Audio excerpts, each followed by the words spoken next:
Look, it's been a while. It's been a damn while since we've had this guy on. I think episode 48 was the last time he was on. We're now at episode 91. That's inexcusable on our part, okay? You know him. You love him. One of the best follows on Twitter. He works for CBS Sportsline. Oh, and not to brag, also works for A to Z Sports. I guess we can call him a coworker. I say it every time he joins. It's one of my favorite Twitter accounts on the platform.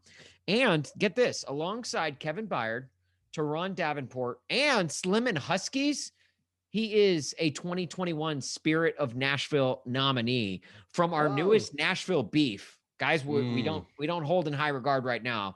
The Sobros Network. You can find him on Twitter at Allan Bell 247. That's 2 L's in Allen, 2 L's in Bell, and 2 L's in the last 2 weeks for the Titans. He is Allan Bell. Allan, how are you, my man? Gentlemen, I'm good. First off, it's been a while. I won't say anymore. Oh, do you have it though? Anyone who can start an interview with Stained, look, that right there, that was the only reason we brought him on. Thanks for coming out, Allan. We appreciate it. So I appreciate you guys having me on. It's a testament to how much you guys are crushing it. So well done there. Also, I don't know whether to be appreciative of the nominee or get ready to fight.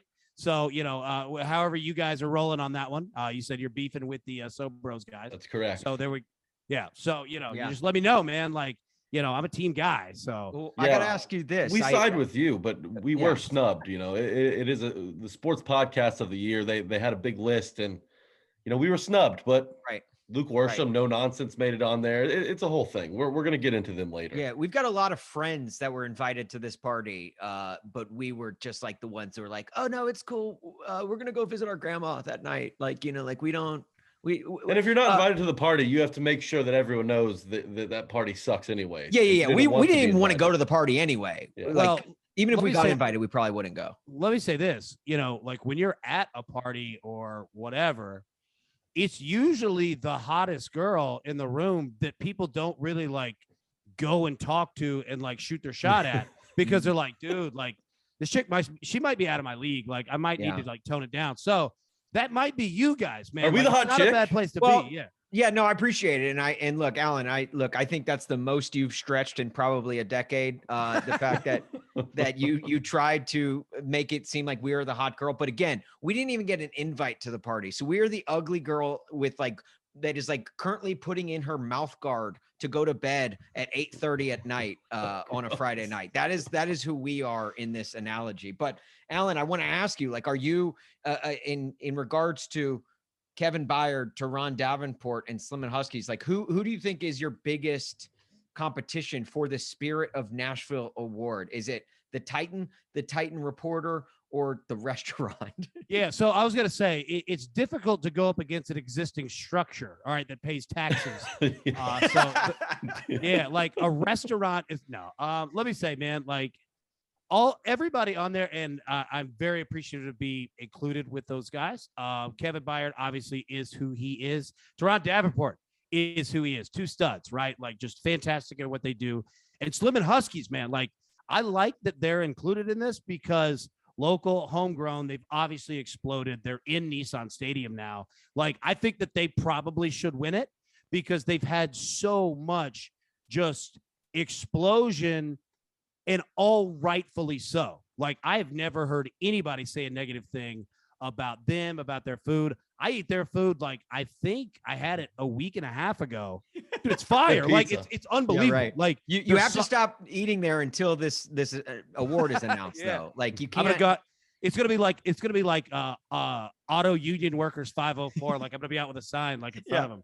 Yeah, go picket their restaurant. I feel like this is Sobros, and look, we're just trying to get you on our side of this beef with Sobros, but I feel like this is Sobros taking a shot at you and Teron because it's Kevin Byard, Slim, and then you and Teron, the Huskies. Oh, Austin. No, I didn't make the award. It's Sobros. Big bone, stocky.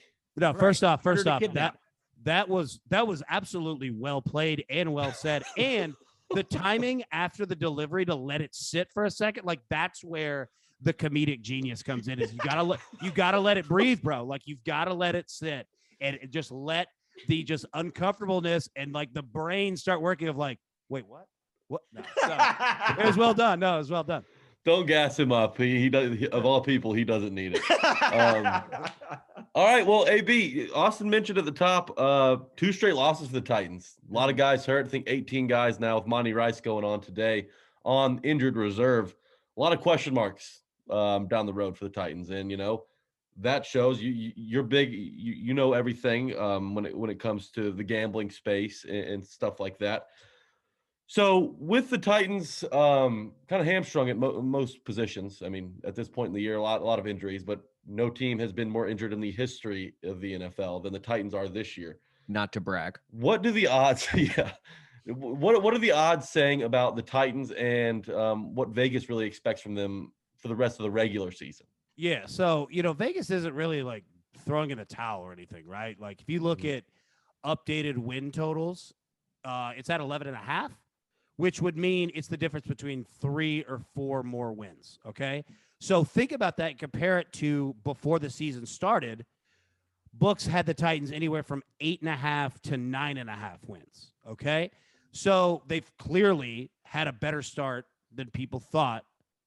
And they're still not giving up on them on the back end either. Now, the schedule certainly helps. Oh, yeah. That you've got the Jags and you've got the Texans, mixed in there. But still, I think that for everything that's gone on with the Titans, like Vegas hasn't given up on them at all.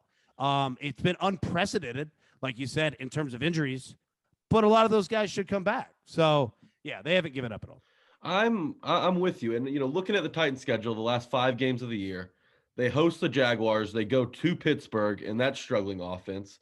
San Francisco comes to town a couple days before Christmas.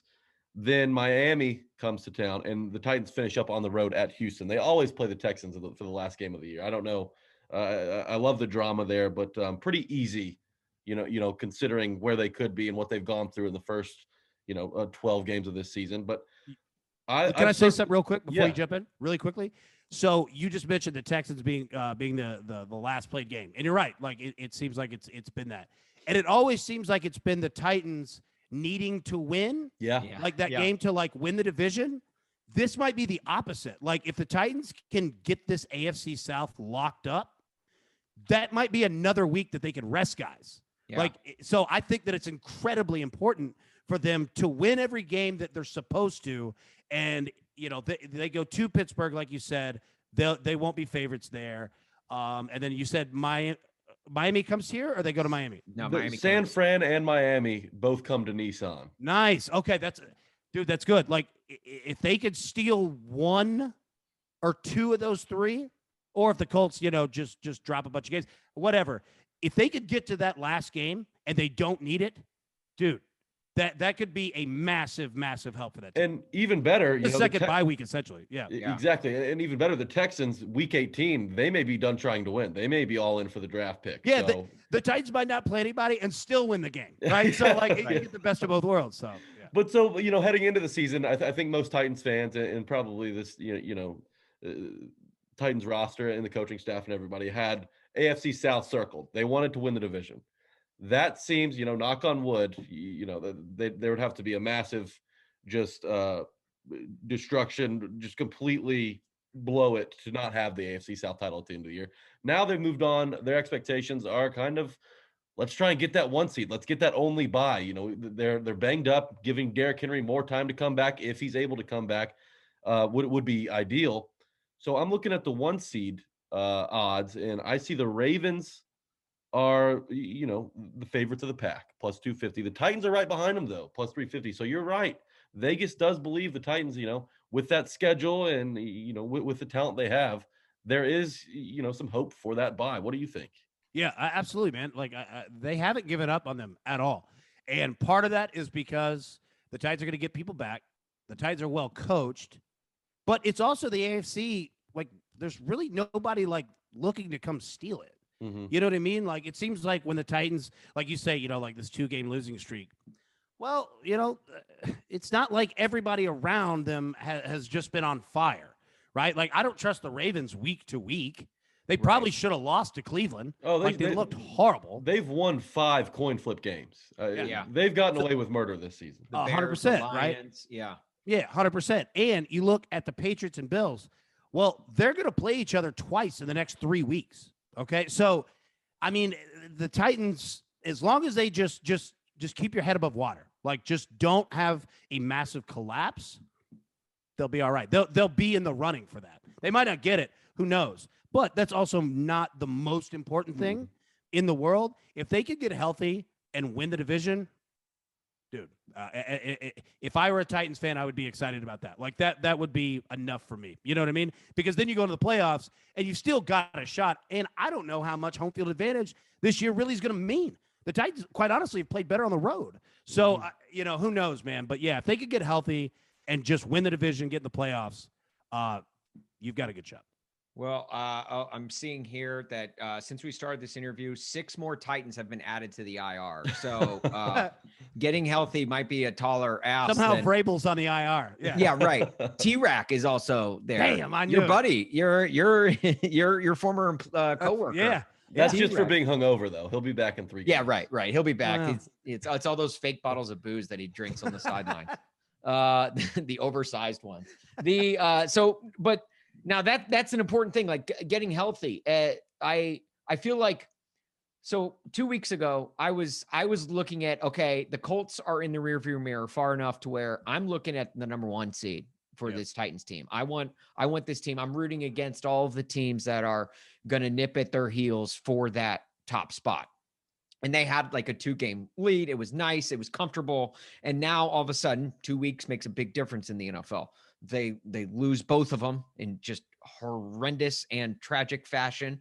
And now it's like, okay. And luckily the Colts lost to the Bucs on Sunday. So there, you've still got that space in the division. Where should my mindset be? Should I still be looking for that number 1 seed, or should I just be looking for a favorable matchup in the playoffs? Yeah, that's a good question. You know what? I would say this, not to give like that week to week cliche, but I think it really is about not only getting healthy, but I think that this team, they need time together. Okay. Right. Because we see not only like going into the Patriots game, the Titans did not have a skill position player that had more than 275 yards on the season. Yeah. Like, what was Ryan Tannehill supposed to damn do? Right. You know what I mean? Now, they ran the ball well. A lot of that was by design because the Patriots were going to give away the run to stop the pass. Ryan Tannehill was not going to win that game. Like, that was their game plan, and they followed it. But I think a lot of it is just, can this team get healthy, and can the right parts get healthy and get time back together? Tannehill and A.J. Brown. When's Julio Jones going to come back on the field? Derrick Henry, we'll see. Like, for the playoffs, we're not thinking about him right now. But I think that's the most important, because you don't want to go into the playoffs and these guys come back, but it's been 6 weeks since A.J. or Julio's even caught a pass from Tannehill at practice. Right? Because, like, you only have one game. You only have 60 minutes, and there could be a quarter and a half of just timing getting back together. You know what I'm saying? So I think the most important thing is just let's see who comes back each week, and can they keep them healthy and play consecutive games? Because I think that's the most important thing over anything else. Now, so for the last 2 weeks, even after the Texans loss, I wasn't sweating the injuries. I wasn't even sweating after that loss to the Texans, to be honest. It was a bad loss. It was an ugly loss to a really bad team. But to me, I was like, look, the Texans, they're not gaining any ground in the division. They're not going to come for you there. At least you didn't lose to a team that's contending in the AFC for a top spot there. So it was fine. And they still had the number 1 seed after that loss. Now, last week against the Patriots kind of stung a little bit more, because it was one of those things where it's like, damn, this team, it was like a litmus test for how good they are in the AFC. And it was the real eye-opening moment of, this team is injured. This team is banged up. They were able to go in that winning stretch throughout the season while they were banged up. But now it's like, it's almost like the injuries have caught up to them. Is there, and my mindset has always been, before January, as long as everyone gets healthy before January, the Titans are good. The Titans are fine because they'll come back and they'll create this Megazord for the playoffs. Like it's all of the Power Rangers will join forces and it'll be good. And then hopefully maybe get Derrick Henry back, who he himself is a Megazord. So like then you get 2 Megazords coming for the playoffs. But like now I'm like, I don't know what to think. Like, am I still wrong in thinking that this team could be hitting full stride and well rested come playoff time? No, you're not wrong for thinking that at all. Look, I think the mindset in the NFL, because the season is so long, is that people get wrapped up week to week in terms of power rankings and here's where we're at. Like, we're the best team in the league. You might be that week. Okay. Things change. Like if you take a look at that Titans-Patriots game, okay, not only, like you guys said, the Titans were the most banged up team and played the most players in NFL history. The Patriots were also at 100% health. They were full, right? Now, that could change for them in 2 weeks. It could change for them in 1 week, right? So it's like you have to look at it like that this league, like when they say it's week to week, and again, that's a cliche, that's real, man. Because like at any point, dude, like it can get bad, especially in an already tough matchup for you to begin with, but it might not really mean anything. Like you might lose exactly how you described the Texans game. Like that game's really not going to mean a whole lot. People look at it and say, oh man, they lost to the Texans. They must suck. Dude, it's a week. Like don't pay attention to the team, pay attention to the matchups, pay attention to where this team is at. Right. So I think that, no, like you're not wrong. Like that's why it kind of goes back to what I was saying in the last question, that the most important thing is getting healthy. Like, because if this team gets healthy, everything else takes care of itself. Everything. They will get back to exactly who they were. It's not like their philosophy changed. It's not like they moved, right? They're just hurt. Everybody is hurt. But if everybody's healthy, it's going to look like they were in week 4. You know what I mean? That Chiefs, Bills, whatever run. So again, like I go back to it. The biggest thing is just get healthy and continue and add up the healthy players. And yeah, they get to the playoffs, they'll be fine. But they have to be healthy. If they're not, good luck, man. The Titans are going to be able to get Julio back, hopefully next week out of the bye against the Jaguars. Yeah. And then Bud Dupree maybe the week after, and then A.J. Brown week 16. So that's the Father, Son, and the Holy Spirit for the Titans that they need desperately for all my Catholics out there. Yeah. But we talked about the regular season and kind of what the odds say in the desert. But when we move to the postseason, to win the conference, to win the AFC, the Titans are, the fifth, are tied for 5th. I mean, that's pretty long for a team who is most likely, barring a total collapse, going to host a home playoff game. They have the Titans and Bengals with the same odds to win the AFC, plus 1,200. In front of them are the Ravens, plus 550, Pats, 450, Bills, plus 350. Chiefs are at the top of the list at plus 330. So I want to ask you 2 questions. Are the Titans worth a play? Are the Titans worth a look at plus 1,200? And what do you think about the Chiefs being the favorites? Because please say yes. After a slow start from the Chiefs, they seem to have figured it out, and they've rattled off quite a few wins in a row. They're looking good as December rolls around. What do you think? Yeah, so the reason that the Titans are that far back is because of the injuries, and they can't put them sitting at number 2 and drop a Patriots to plus 800 when they're at 100% health, and there's no reason to fade them because people would just hammer it, and if they do end up doing it, what the hell were they doing, right? So, like, that's why they have the Titans down there. The Patriots aren't starting Nick Westbrook-Akine, Chester Rogers, and Des Fitzpatrick. Yeah, 100%. Like, the books are just being smart. Any one of us, if we ran one, we'd do the exact same thing. Because I'm not putting the Patriots down there, or the Bills, so to say, or even the Chiefs. So bringing it up in terms of the Chiefs, look, man, like, yes, I think the Titans are worth a sprinkle, right? I wouldn't go full units on anything or anybody because there's no one out there that has proven that like this is the team. But you ask about the Chiefs, yeah, like anybody in the AFC can win this thing, anybody, and they're getting right at the right time. Like, and watch them, like week to week, they're doing a little bit more. Like Somebody finally got their biggest problem. I'll tell you their biggest problem. Well, they've got a few. Like their defense really is poor. Their secondary is very, very poor. And they were banged up on the defensive line as well, which caused a lot of that, right? But they wouldn't run the ball. And teams knew that they wouldn't run the ball. The Giants and the Titans did the exact same thing defensively against the Chiefs. They knew that the Chiefs were so arrogant that they would give them the run and just play in the secondary. And they knew that they wouldn't take it. The Giants copied the Titans' defensive alignment to the T. And almost beat them. Yeah, 100%. Yeah. So somebody finally got to the Chiefs and was like, take the run. You have to do it. You have to do it until the defense changes and comes up, and then the pass is going to work. Well, they start doing it. Now look, the pass is starting to work. So that's what they're doing week to week. They're getting a little bit better at all of these little things. Would I bet on them to win it all? Probably not. Do I think that they can't? No, like they certainly could, because there's nobody in the AFC that's really taking it, so to say. Really separated themselves. Yeah, I'm with you. I think like this Patriots and Bills playing each other twice the next 3 weeks. That's gonna, like, if the Patriots just sweep, right? If they beat the Bills twice, look out. You know what I mean? Yeah. So we'll find out a lot in the next couple of weeks. Are there any odds as to whether or not Derrick Henry does come back? Nothing. The only thing I've seen are like offshore stuff, and those they don't know. You know what I mean?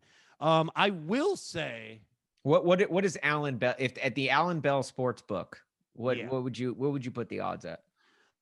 That he comes back for the playoffs? Yeah, or the last week of, I guess the first week of January. The playoffs would probably be more, because you're not going to play him against Houston. You won't play him against Houston unless I'm going to put it. Get right. I'm going to put it at even money. Boo. Get off the fence, Allan. No. And I'll tell you why. Because if I'm a book, I'm going to force everyone else to make the decision for me, because I don't have to.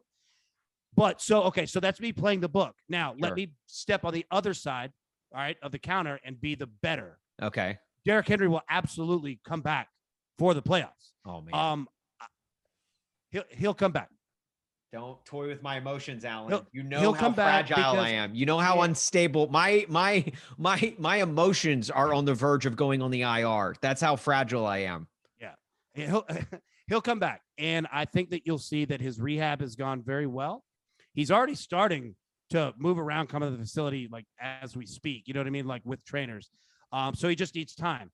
And you've seen him, like he hasn't been putting things up on Instagram, tweeting, nothing. Like he has been focused on this rehab. So be the better, I would absolutely take. Yeah. Mm-hmm. Man, oh gosh, I hope you're right, Allan. So we have started as of probably a month and a half ago.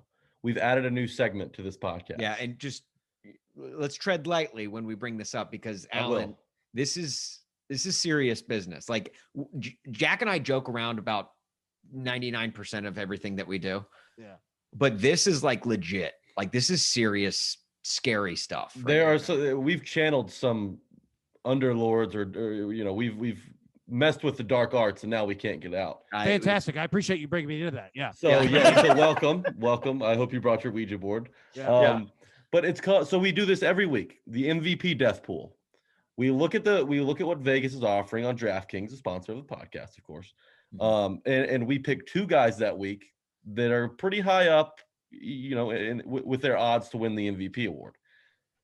We then kill those two guys. So like last week, I think we took Lamar Jackson. He threw 4 picks. Yeah. We take Josh Allen every so often. Every time we take Josh Allen, he loses or throws 2 picks loses to the Jags or throws a couple picks. It looks bad.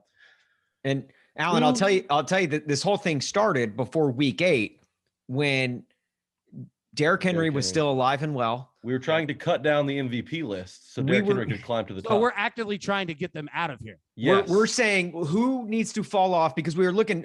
Derrick Henry was like below. Who was he below? Like Dak Prescott, and like he was one notch above Jameis Winston on the MVP betting odds. And here he was having a historic season. And so we were like, who needs to fall off this list? And each week we knew like a player will have a bad game and will drop off this list and move Derrick Henry to the top. Well, little did we know the week that we introduced this damn thing, Derrick Henry was the one who fell off the board. Yeah, so that's the problem when you dive into the dark arts realm. But we created a monster. This thing is like it's a living, breathing. It's like that big black thing of goo from Fern Gully. I don't know if you ever saw that movie. No, you've created an entity. Like Nexus you that's brought this into the world, and now it's here. So we have to deal with it. Yeah, it's legit killing off people every single week. Like Jack and I will throw out a name, and then that week that person will have a bad game. It's unreal. So I want to ask you first: is there somebody you would prefer us to kill or not to kill? Do you have any outstanding bets on somebody to win the MVP that we should stay away from? No outstanding bets nor outstanding debts. So yeah, we're good to go. Perfect. Yeah. Okay, so with that being said, Tom Brady right now is the favorite. Okay. Josh Allen, Aaron Rodgers, and then there's a pretty big gap. You got Mahomes, Kyler Murray, Dak Prescott. So we're gonna pick 2 guys this week. Now, in your mind, of those guys I just read off, which guy do you think would be the toughest to kill? The toughest to take a big fall? Yeah, the cockroach of the bunch. This week, it's gonna be Tom Brady against the Falcons. He's gonna be the most difficult because he's probably gonna carve them up pretty well. Yeah, he's got good history against the Falcons. Yeah, I'm pretty sure he's beaten them once or twice before. Yeah, it's tended to work out. Now, okay, so my answer is this week it's Tom Brady. Moving forward for the rest of the regular season, you're gonna have to get Patrick Mahomes out of here. Oh, we'll do it. Because look, they're not gonna give it to Aaron Rodgers because of his COVID situation. They're not gonna do it. Right. They won't do it. Yeah, and he got it last year. Yeah, they won't do it. So you don't have to worry about him. You need to worry about Patrick Mahomes because people just love this kid, man. And like, if the Chiefs go on a tear, dude, it's lined up. Like, who else is gonna take it? They're going to look at Tom Brady and go, God, we always give it to Tom Brady. And it's like, we actually never give it to Tom Brady. Like Belichick never wins Coach of the Year. Yeah, it's like LeBron in NBA. Like, he never wins MVP, even though he's usually the best player. It's voter fatigue is what it is. Yeah, because it's like in your head, you're like, oh, we always give it to him. It's like, actually, we've never done it. Like, we probably need to do it. We got something to catch up on. But, yeah, like Patrick Mahomes is the one that you're going to have to get out of here. Okay. Because if they go on a run, it's going to be on a silver platter to give it to him because we're like, well, we didn't have anybody else, so is there any merit behind Jonathan Taylor getting MVP love? No, because look, I mean, don't be wrong. Jonathan Taylor, it's a hell of a running back, but he's not going to do that every single week. Look, they didn't even do that against the Bucs last week, right? Yeah. Like they didn't even run on the Bucs. Right. So no, man, like he didn't even win the FedEx ground player of the week. Dontrell Hilliard was a nominee. That's what I'm saying. So it's like, dude, no, you don't have to worry about that. But Tom Brady and Mahomes are the ones, and I would get Mahomes the hell out of there. All right. Is it a little bit ridiculous, real quick on the Jonathan Taylor front, is it a little ridiculous that people are even actually considering and throwing out, like I was watching Red Zone the other day and I don't know who it was, Siciliano or whoever was saying that Jonathan Taylor, they brought up Jonathan Taylor's name. They're like MVP candidate and Jonathan Taylor. Like, why is it he's getting all of this love when last year Derrick Henry rushes for the 5th most yards in NFL history, and he did so on a division winner, whereas Jonathan Taylor's doing half of that production on a team that's second in the division. Yeah, and by the way, Derrick Henry hasn't played in 5 weeks. He's still second in the league in rushing yards. Yeah, exactly. Okay, I think I could answer it. And if there's anybody that is a law enforcement officer, SWAT team, military, I think they'll understand the analogy that I'm going to use. Okay. The first person through the door is always the bloodiest, right? Like Derrick Henry had to blast through to even make it something that people thought about. And then afterward, they're like, oh, well, we actually do have good running backs in the NFL. Like, we need to talk about it. So it's absolutely not fair for what he accomplished last year. It's just kind of life. And it sucks for that guy, right?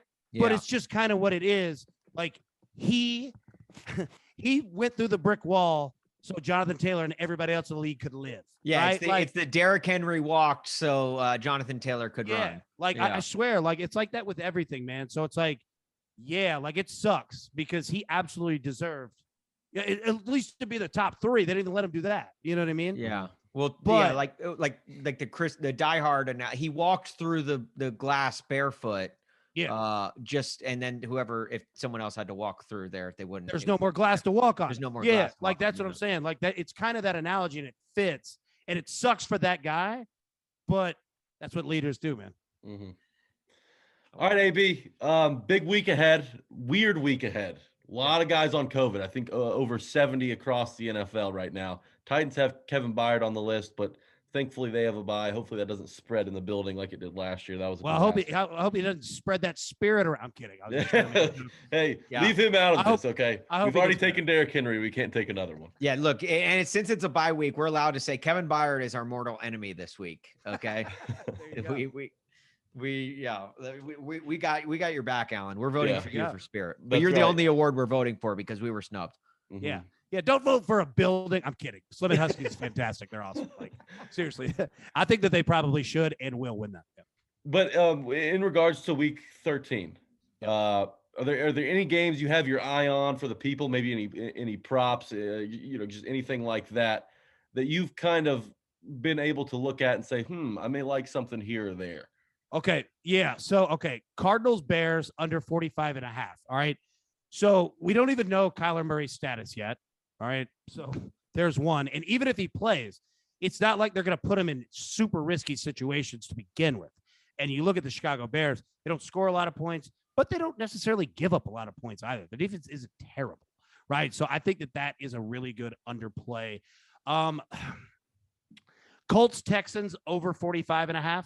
I think the Texans are playing well enough right now, just well enough, that they're going to force the Colts to have to score. And after the Colts coming off a loss where they let a team come back and win, they're going to keep their foot on the gas pedal throughout the entire game. So you've got a very manageable number in 45.5. The last one. All right, Patriots and Bills. Okay. Let me explain. Give me 1 minute to explain this. Okay. So the Patriots, the last 4 games, have had the exact same game plan. All right. It's been extremely formulaic. All right. 4 weeks ago, they played the Panthers. No run game. Christian McCaffrey's out with an injury. Okay. They hammer him. Next week, they play the Browns. No run game. Chubb, Kareem, everybody had COVID. Okay. They take away your pass like they did against Carolina. They hammer. Okay. The next week, they play the Falcons. Cordell Patterson's out with an injury. What do? They take away your pass game, let you have the run game because you're just not going to be able to beat them. They hammer it. Titans, no run game. They take away the pass. Like, it's been the exact same game that they played 4 times. What's the one thing that the Bills don't do? They don't run the damn ball. They don't run the football. So it's the 5th game in a row that it's kind of the same deal. Now you're dealing with Josh Allen and the pass a little bit different, right? So I'm not saying it's going to be the exact same game, but if you're giving me the Patriots +3, it's very difficult to not take that. And I might lose it, but I've won it 4 times in a row playing this formula. It's worth it to me to play it one more time. Also, the last thing I'll say on that is this. Those 4 games, Panthers, Bears, Falcons, Titans. All right. In the second half of those games, the Patriots have outscored those 4 teams 63-0. They haven't given up a point in the second half in 4 games. Damn, Allan. It's crazy. Is that something you look at halftime?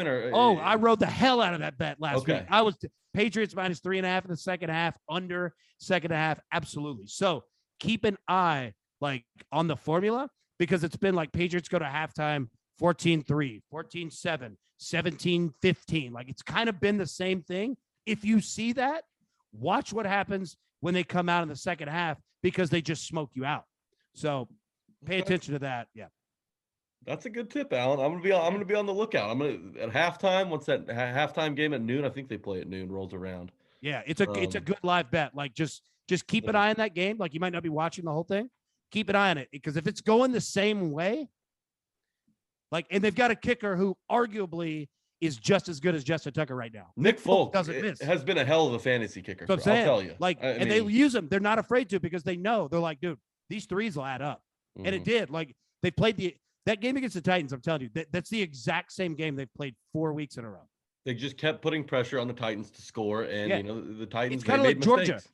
it's kind of like what we watched Georgia all year. Like that's what Georgia does. Like they do not care about kicking field goals in the first half because they know once they get up 13, there's nothing you can do because now you're gonna have to pass and they're gonna start picking it off. Like it's been the exact same game, man. So yeah, pay attention to that for sure. Well, when we drop that bet with our winnings, we're going to take you to Slim and Huskies for lunch as a thank you. There we go. He is Allan Bell, CBS Sportsline, A to Z Sports. Should not look. There he goes. He's got the hat and everything. If you're watching the interview on our YouTube channel, then you see the beautiful A to Z Sports logo right there. One of my favorite Twitter accounts to follow, guys. Go follow him at Allan Bell 247. It's 2 L's in Allan, 2 L's in Bell. Allan, excuse me. Thank you so much for doing this, man. We've missed you. I'm just going to say, I'm going to speak on behalf of Jack right now. We've missed you greatly over the last 50 some episodes. We miss you. We're so glad to get you back. Man, I miss you guys too. Thank you so much for having me. And thank you for bringing this Shadow Realm entity now that I get to live with. So yeah. Oh, you're welcome. No. Don't stay in it too long. It'll get you, I promise. Just be careful, Allan. Be careful when you're walking around. You know, like every Titan's getting injured. Jack scratched his damn cornea. Like I would just be like that dude in that scene in Final Destination where you just tape the chair down to the floor and you put padded corners on everything just so nothing can get you. All right, just be careful. Just so we can. It's all going to be worth it in the end when like Teddy Bridgewater has to win MVP because everyone else has already been killed off. Right. It's gonna be some random ass dude. Look, Dontrell Hilliard might be on the list before we know it. And we know running backs don't get the award. So yeah, your boy can run. No, I appreciate you guys, man. Thank you so much for having me, man. I look forward to it every time I get to talk to you. Thanks a bunch, Allan.